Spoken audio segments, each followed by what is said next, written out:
Nous poursuivons notre lecture de l'Évangile selon saint Luc, avec cette fois-ci l'appel des disciples, l'appel des pêcheurs au bord du lac. Alors dans l'Évangile selon saint Luc, ce passage a une couleur bien particulière quand même. Marc et Matthieu soulignaient à cet endroit l'immédiateté de la réponse à l'appel de Jésus en un récit bref de 5 versets. Luc, quant à lui, insère cet appel dans un passage comprenant un enseignement de Jésus et une pêche miraculeuse. Ici, tandis qu'André a disparu de la scène, le personnage de Simon-Pierre prend une place majeure. C'est dans sa barque que Jésus monte, et c'est à Jésus que Simon confessera son état d'homme pécheur.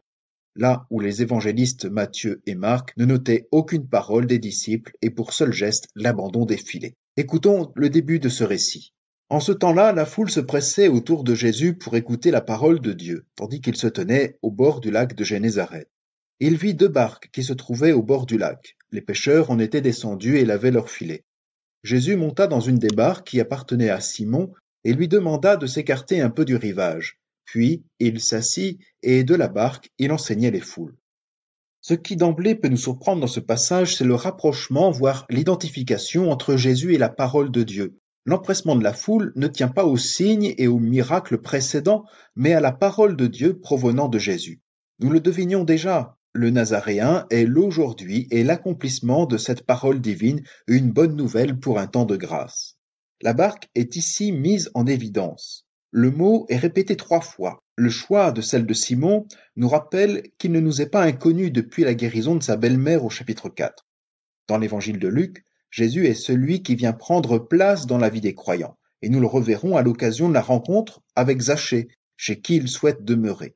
Jésus est souvent celui qui prend place chez les uns et les autres pour mieux les déplacer, et c'est bien un déplacement, une conversion à laquelle va être appelé Simon au sein d'une barque, barque du quotidien, obligeant à la proximité. Poursuivons notre récit. Quand il eut fini de parler, il dit à Simon, « Avance au large et jetez vos filets pour la pêche. » Simon lui répondit, « Maître, nous avons peiné toute la nuit sans rien prendre, mais sur ta parole, je vais jeter les filets. » Et l'ayant fait, ils capturèrent une telle quantité de poissons que leurs filets allaient se déchirer. Ils firent signe à leurs compagnons de l'autre barque de venir les aider. Ceux-ci vinrent, et ils remplirent les 2 barques à tel point qu'elles enfonçaient. Les 2 barques étaient sur le rivage et eux nettoyaient vainement leurs filets. La pêche était finie. D'ailleurs, il n'y a pas eu de pêche. Tant de peine pour rien. Pourtant, Jésus leur demande de ragréer. Bien plus, comme un gars de la campagne qui n'y connaît rien en navigation, il leur demande avec aplomb d'aller en plein jour, c'est-à-dire quand le poisson s'enfonce au frais, pour aller pêcher plus loin, donc dans un endroit encore plus profond et plus difficile.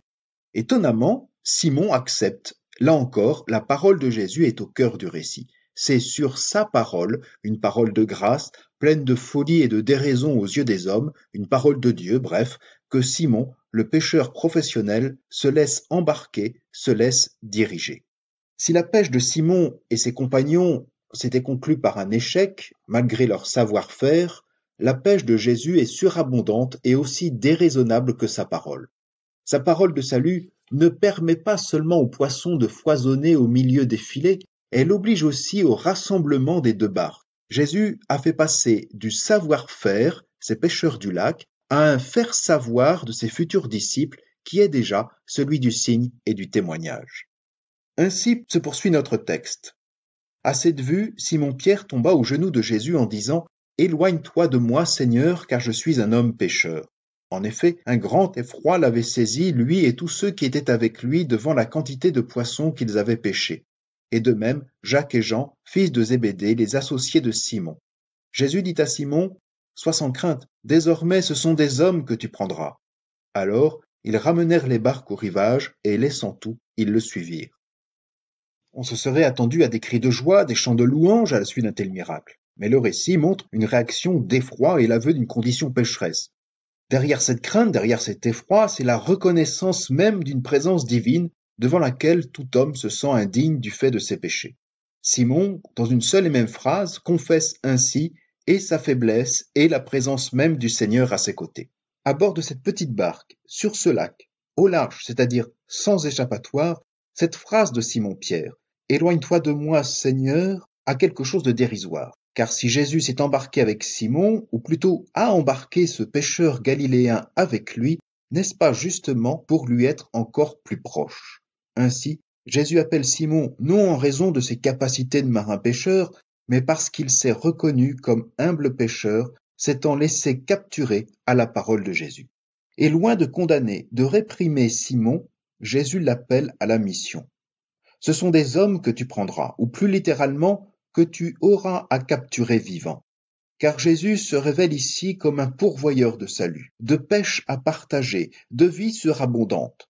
Plus que la pêche miraculeuse, Simon est ici le signe même de la mission évangélique. Appeler des pécheurs, les tirer hors du mal pour les faire revivre. Jésus ouvre Simon et ses compagnons non plus sur un lac fermé, mais sur un monde ouvert où la parole de Dieu retentira en son Fils. L'épisode annonce ainsi des rencontres salvatrices avec les pêcheurs de tous bords et de toutes barques. La pécheresse chez Simon le pharisien, les deux fils de la parabole du Père miséricordieux, Zachée, le larron en croix et, très bientôt, Lévi, le publicain. En attendant justement la suite de notre série, je vous souhaite une bonne et agréable journée ou une bonne et agréable semaine en compagnie de la parole de Dieu.